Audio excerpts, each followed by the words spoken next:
Well, as I told you before, that I had this, I had an addiction with football players. The three men, three different states. One of them played professionally. Another one was in college. But this guy that I was dating was a football coach.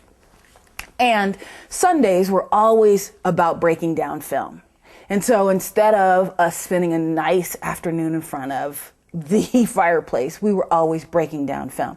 And as I watched him break down film, I looked at their sheets and their worksheets. And I said, wow, that's very interesting. So why are you doing that? And he said, well, what we found is if we win on first downs, if we get more first downs than the other team, if we convert 75% of the time on third down, if we make sure that we win in the turnovers, that we can 9 times out of 10 win the game, if all of these other factors are in play.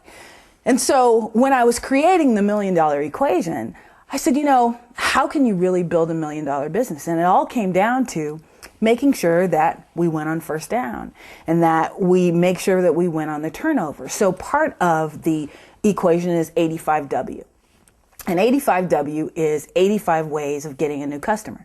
So if you've ever heard me speak live, I tell the story about how I don't know how to get 85 people into my company every single month, but that's what I needed to make sure that I could sustain the $1 million level. But I know 85 ways to get one customer. And every single month I did all 85 ways. And so most business owners, when I meet them, I say, well, how many ways are you getting a customer?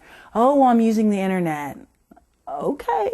So what do you do then? Or yes, well, I'm using direct mail or the radio. Well, when I was on the radio, I was making thousands and thousands of money on the radio. Well, my biggest competitor knew it, and we had agreed that we wouldn't go on the same radio stations. Well, he did, because he got mad because I was beating him every single time. So he went on the same station. He charged less than I was, giving my customers way more products than I was giving them. Well, my calls went from $400 a month, 400 calls a month, to less than 40 calls a month.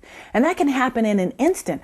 But he thought it was going to put me out of business. And I just chuckled, because that was only one way that I was getting a new customer. I had 84 other ways where I had joint venture partnerships with bankruptcy attorneys, because that's where credit challenged people are. I even had them with DUI attorneys, because credit challenged people they make bad decisions. Let's just say that. But here are different ways that I was constantly getting new customers in. And that's what I do with all of my private clients when I'm coaching them individually. I say, okay, let's write down all of the ways that we can get a new customer and how can we make that happen. So when you win on that piece with that, then the 3 R's, then the 3GR, I mean, all parts of the equation, if you make sure that you win each time, then you hit the $1 million level. And so I realized that from watching my boyfriend break down football film. And also I'm a pretty good person that if you want to know who to bet on, you should call me, because I win parlay tickets every week.